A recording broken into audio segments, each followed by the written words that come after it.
소득세제와 소비세제에 어떤 영향을 줄 것인가 큰 틀을 말씀드리고자 합니다. 서비스 제공자의 경우를 보면 아까 말씀드렸던 이제 우버만 하더라도 서비스 제공자 자체가 운전하는 사람이 있지 않습니까? 집에서 본업을 갖고 있고 그 다음에 자기 남는 시간과 자동차를 가지고서 운전하는 사람이 서비스 제공자의 경우는 이 사람이 사업소득자인가? 이 관련해서 이게 단지 영리활동이냐? 돈을 번다면서 영리활동이긴 하지만 사업자라고 하기에는 이제 투잡을 뛴다는 의미에서는 사업도 있지만 기존에 동일한 서비스를 제공하는 입장에서 보면 사업소득이지만 그것과는 좀 다른 측면이 있지 않느냐. 왜 그러냐면 사업자로서 인식도 떨어지고 이제 그러기 때문에 결국 서비스 제공자를 사업자라고 하는 기존의 틀에 넣다면 어려운 건 없죠, 사실. 왜냐하면 우리가 그냥 사업소득에 관한 기본적으로 돼 있으니까.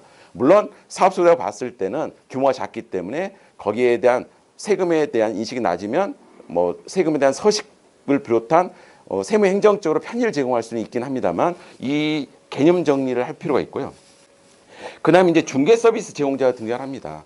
왜 그러냐면 그 공유한다는 말은 생산자가 소비자가 될 수도 있고 소비자가 생산자가 될 수 있는 이 공유의 특징이긴 한데 이게 이제 중개 서비스 제공자가 등장하는 것은 이게 어떻게 보면 굉장히 또 다른 시장이 되면서 이게 기존의 서비스 제공자와 소비자의 관계에서 우리가 흔히 말하는 갑으로서 등장할 수 있다는 겁니다. 그래서 중개 서비스 제공자의 경우를 과연 서비스 제공자를 고용한 것으로 보는 경우도 있고 아까 말씀드렸던 우버를 보면 원래 시작은 그냥 고용관계가 아닌 이런데 점차적으로 고용관계화되고 있는 이 모습도 보이게 되는데요.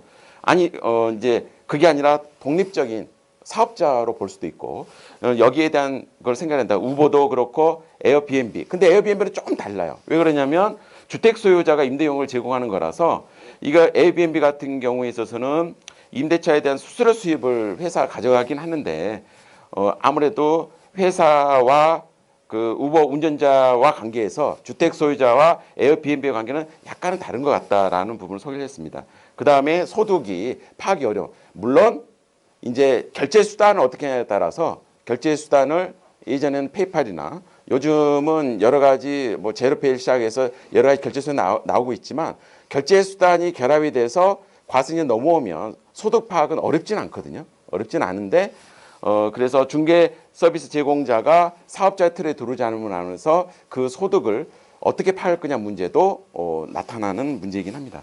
소비과세 문제인데요. 공영제의 경우에 있어서는 우리의 이제 소비과세는 부가세가 큰 틀을 차지하고 있죠.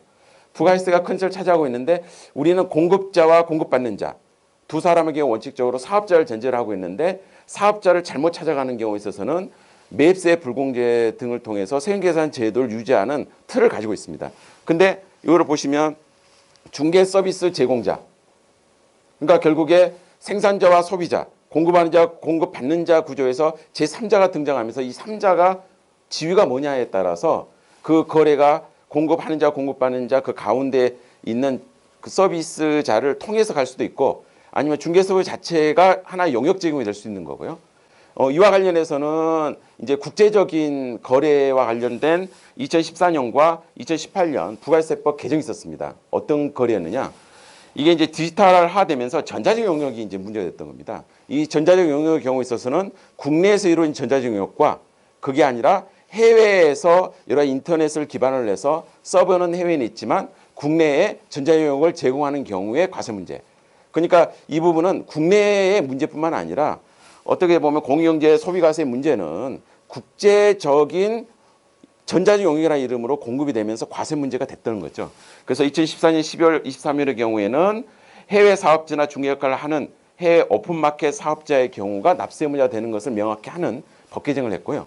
그 다음에 국내 사업자와 형평성 문제가 논란이 돼서 클라우드 컴퓨터 서비스나 광고 또는 중개 영역이 문제가 돼서 이 범위까지 확대를 해서 결국 해외 오픈마켓 사업자 등에 대해서는 과세할 수 있는 그리고 과세 방법에 대한 우리나라 법 개정이 있었다는 겁니다. 이처럼 어떻게 보면 공유경제라는 부분이 국내 문제가 아니고 국제 간의 거래가 문제되면서 법을 실제로 고쳤던 그런 사례를 볼 수가 있는데요.